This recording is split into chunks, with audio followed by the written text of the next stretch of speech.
Bonjour à tous, vous êtes bien sur la chaîne de la DIL 93 et c'est parti pour un nouvel épisode du fil de la DIL.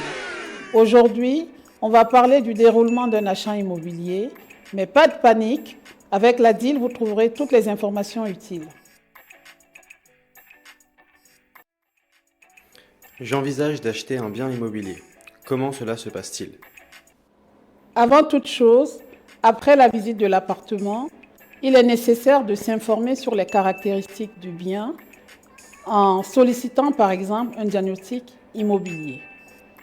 Une fois votre décision arrêtée sur l'achat du bien, vous devez adresser au vendeur une offre d'achat en précisant le prix proposé, la durée de validité de cette offre et les conditions de financement.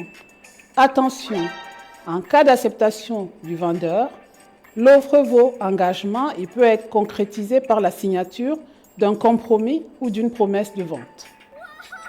La promesse de vente n'est pas obligatoire, mais elle est vivement conseillée. Elle permet de préciser les conditions de la vente. Par exemple, elle peut prévoir que l'acheteur aura un certain délai pour obtenir son prêt bancaire pour financer l'achat. C'est ce qu'on appelle une condition suspensive.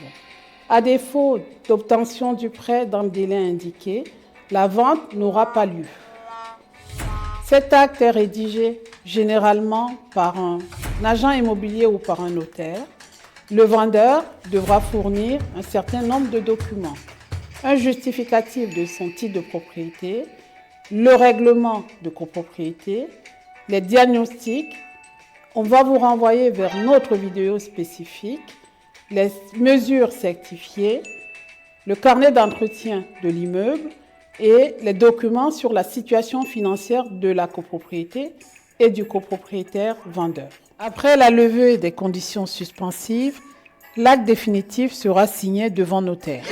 Le notaire est obligatoire, il peut être commun aux deux parties.